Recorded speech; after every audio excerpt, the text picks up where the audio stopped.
Olá a todos, meu nome é Rara Stephanie Silva Teutônio e neste trabalho vamos falar sobre a prostituição infantil e erro de tipo. Vamos falar sobre a história da personagem Ana, interpretada por mim, e a autora desta personagem, desta história, é a nossa colega Viviane Trindade Araújo Braga. Olá, eu sou a Ana, tenho 13 anos. O meu pai Jorge matou minha mãe a facadas e está preso aguardando julgamento. Eu sou a mais velha dentre 3 irmãos, o Marquinhos e a Lili, que estão num abrigo para menores e provavelmente serão adotados.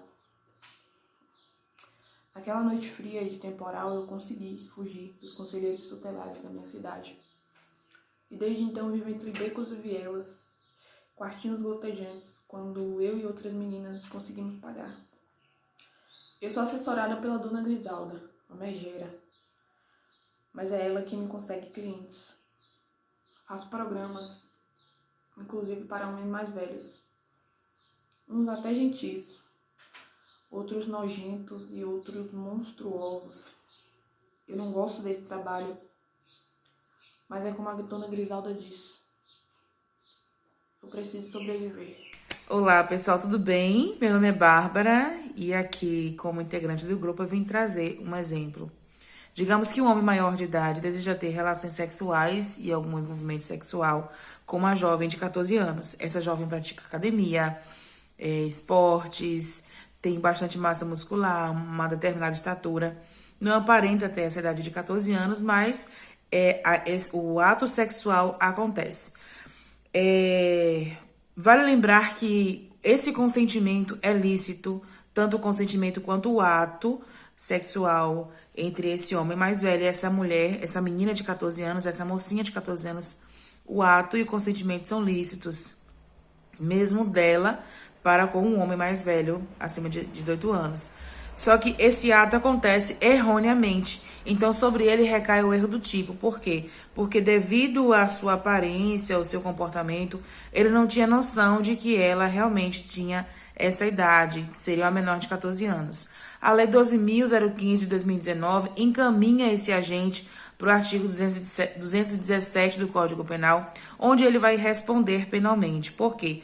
Independente dela ser prostituta ou de seu histórico sexual ou de quantos parceiros ela já teve, ele vai responder sim, porque o ato sexual com uma menor de 14 anos aconteceu.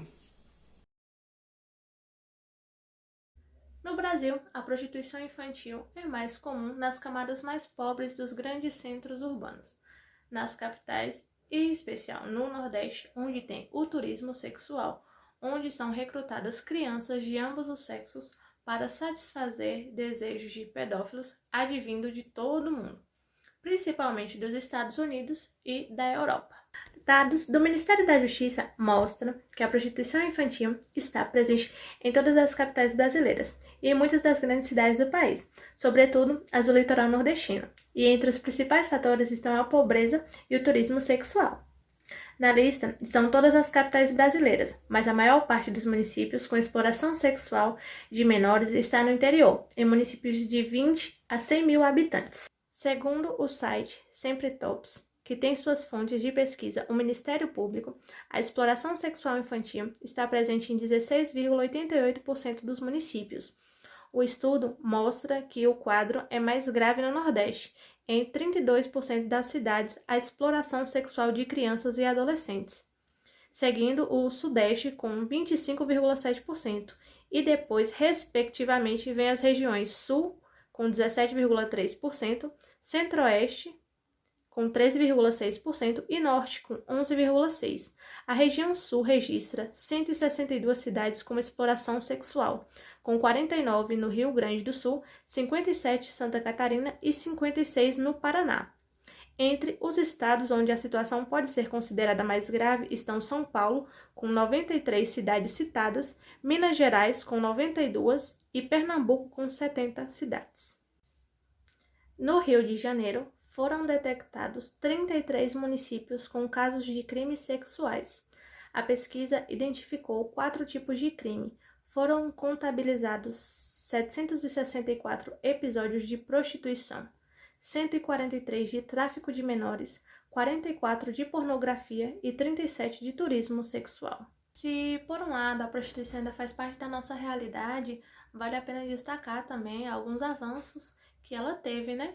No ano de 2000, foi instituído o Plano Nacional de Enfrentamento da Violência Sexual Infanto-Juvenil, assim como o Dia Nacional do Combate ao Abuso e Exploração Sexual Infanto-Juvenil, que é comemorado no dia 18 de maio, o dia que uma menina de 8 anos foi abusada e morta em 1973 no estado do Espírito Santo, causando indignação nacional. É imprescindível nos preocuparmos e refletirmos com as sequelas provenientes da prostituição infantil.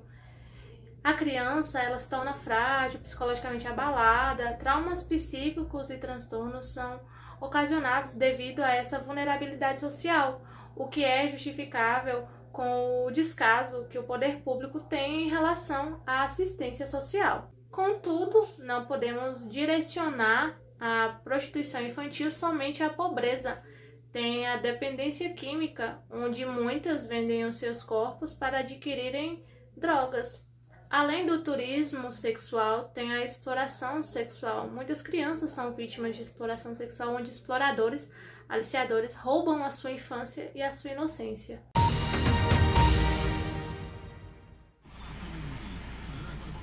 Um dos pontos de prostituição de Recife.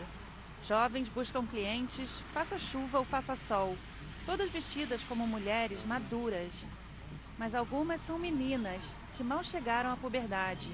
A estimativa é que entre cada 4 mulheres que se prostituem em Pernambuco, uma seja criança ou adolescente. Preparando o enxoval do bebê, a própria infância perdida há muito tempo. Grávida aos 16 anos, Ana não se considera prostituta, mas começou a vida sexual aos 12 anos. Ela diz que ela e suas amigas gostam de sair com estrangeiros porque eles são ricos e generosos. Tem umas amigas que têm uns amigos assim, que não são daqui, são gringos, são de fora, mas que gostam de estar aqui com aquele tipo de menino, garotas de programa. Porque eles têm muito dinheiro. Eles fornecem muita coisa a elas. Casas.